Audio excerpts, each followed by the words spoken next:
चला. नमस्कार. आता तुम्ही मला विचारलं की नवनीत राणा कौरने जे आता एक स्टेटमेंट दिलं होतं की मुसलमान जर 19 पोरं पैदा करत आहेत तर हिंदूंनीसुद्धा 4 मुलं पैदा केले पाहिजे, असं नवनीत राणा कौर मॅडमनी सार्वजनिक स्टेटमेंट केलं. मी नवनीत राणा कौर यांना सांगू इच्छितो, मॅडम, आपल्या देशाची लोकसंख्या पहिलेच 145 कोटीला पार करून आलेली आहे. देशामध्ये 50 करोड युवा बेरोजगार आहेत. देशावर अमाप वारेमारे कर्ज लादले चाललेलं आहे. देशामध्ये दर 200 मागे एक व्यक्ती उपाशी झोपतो आहे. आणि तुम्ही म्हणता की या देशाची लोकसंख्या आणखी वाढवा. म्हणजे आपल्या देशाने चीनच्या लोकसंख्येला मागे पाडलेलं आहे. चीनची प्रगती आकाशावर चाललेली आहे, भारताची प्रगती कर्जाच्या डोंगरावर उभी आहे. हे कटू सत्य तुम्ही स्वीकारलं पाहिजे. सोबतच तुम्ही ज्या स्त्रियांना म्हणजे आवाहन करत आहात की बा 4 पोरं पैदा करा, 5 पोरं पैदा करा, मॅडम, एक पोरगा जन्माला घालताना, एक बाळ जन्माला घालताना त्या स्त्रीला किती वेदना होतात हे तुमच्यापेक्षा दुसरं कोणीतरी जाणून घेऊ शकते का? तुम्ही याच्यावर चिंतन करा.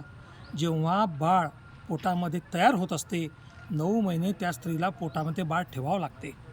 नंतर तिला डिलिव्हरीच्या अतोनात वेदना होतात.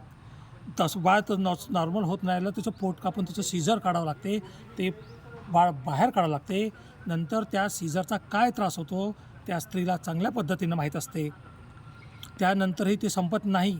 त्याच्यानंतर त्या वेदना त्या स्त्रीला जन्मभर असतात. सोबत त्या पोराचं हागलं मुतलं सगळं संडास पाणी करून 5 वर्षापर्यंत त्या बाळाला तयार करावं लागते. तेव्हा एक बाळ तयार होतो. आणि तुम्ही म्हणता का 4-4 पोट्टे पैदा करा? तुम्ही बुद्धिमान आहात, खासदार होत्या, आमदार आहात, आणि तुम्ही कोणत्या प्रकारचे स्टेटमेंट वापरता याचं तुम्ही स्वतः चिंतन केलं पाहिजे. दुसरी महत्त्वाची तुम्हाला सांगू इच्छितो की जर असं वाटत असेल या देशामध्ये काहीतरी परिवर्तन झालं पाहिजे, काहीतरी नियमावली आली पाहिजे, तर तुमचे आका लोक, तुमचे गॉडफादर लोक, त्यांना एक विनंती करा. त्यांना ही विनंती करा की हम दो हमारे दो हा नियम आला पाहिजे. चाहे ते हिंदूचं असो, चाहे ते मुसलमानचं असो. जी स्त्री प्रेग्नन्सीला गेली तिचं थंबिंग झालं पाहिजे. थंबिंग झाल्याबरोबर तिला कळलं पाहिजे की हिला पहिलं बाळ आहे की नाही आहे. पहिलं बाळ झालं, दुसऱ्या बाळाची ती पुन्हा मेडिकलला गेली, तिची थंबिंग झाल्याबरोबर हे लक्षात येईल की हिला पहिलं बाळ आहे. त्वरित दुसरं बाळ झाल्यावर तिची फॅमिली प्लॅनिंगचे ऑपरेशन करा. लोकसंख्या कंट्रोलमध्ये येईल. तुमच्या हिंदू मुसलमानचे वाद संपून जातील. स्त्रियांवर होणारा जो काही प्रजोत्पादनाचा जो अन्य अत्याचार होतील ते कमी होतील. ह्या चिंतन सर्व स्त्रियांनी केलं पाहिजे. आणि नवनीत राणा कौरसारख्या बाईंनी असे स्टेटमेंट करून लोकांची दिशाभूल केली, बायांची दिशाभूल केली, समाजाची दिशाभूल केली, तर हे फार चुकीची पद्धत आहे.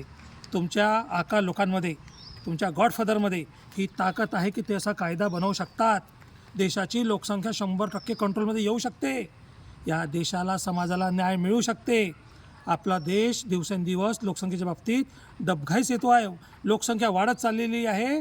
आणि जे प्रगती जे दाखवून राहिले, जे तुमचा मीडिया जे थोतांड, जे चिवत्या बनवणं चालू आहे, हे जास्त दिवस मॅडम हा फुगा टिकणार नाही, याची जाणीव घ्या. धन्यवाद. जय हिंद, जय भारत. मी विजय मारोटकर, संस्थापक अध्यक्ष राष्ट्र निर्माण संघटन. धन्यवाद.